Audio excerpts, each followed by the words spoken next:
So I'm coming down with a terrible cold. I'm not going to do any more work on this weekend because I'm just going to end up breaking it. A couple of theories on why we're not getting perfect video with the external power supply. One is that it could be... let's not go there yet. I'm unable to test the Mega Drive section on the other unit down there because it, I believe, has a broken voltage regulator. 6-volt voltage regulator is broken, which stops any power going through to the Mega Drive side. Now that's a bit of a problem because without that voltage it doesn't do anything.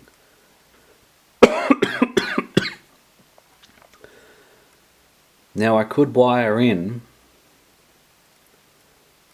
I've got a third one of these that I could wire in directly to the leg and feed it 5 volts, 6 volts like that. That's not a bad idea. See what we're thinking out loud gets you? And that would then allow me to confirm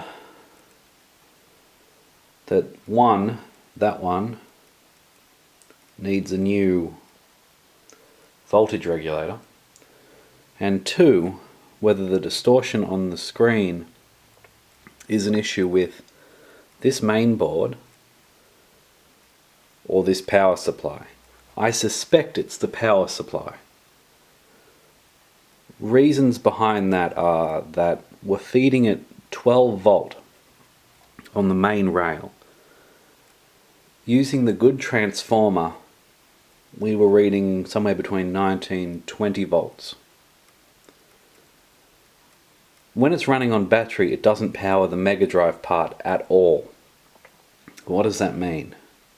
Well, that means that a lot of circuits on the board may not have been used or not activated.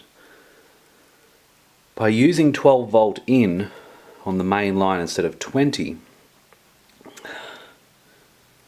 it could be underpowering it, resulting in video distortion. Slight, but it's there.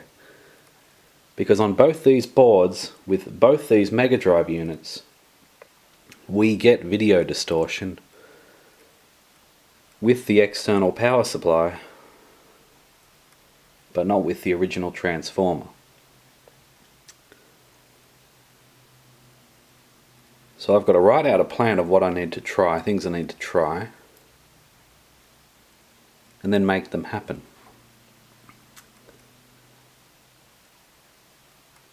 Probably a good thing to do would be to measure the voltages running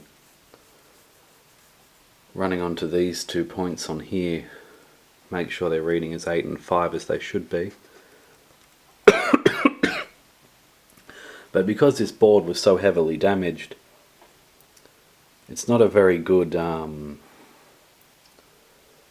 my brain is melting.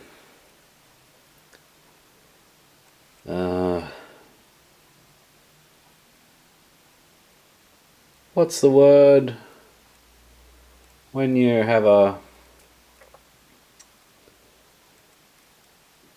something that has all the defaults, that's untouched, original? I can't think of the word. Someone post a comment with the word.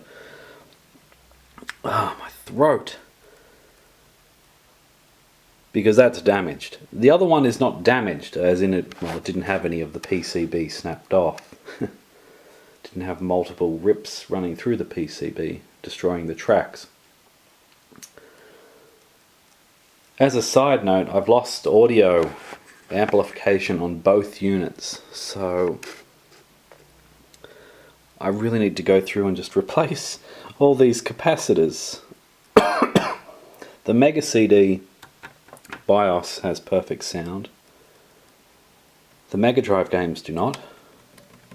Lots of little capacitors, and there's a few biggies in there.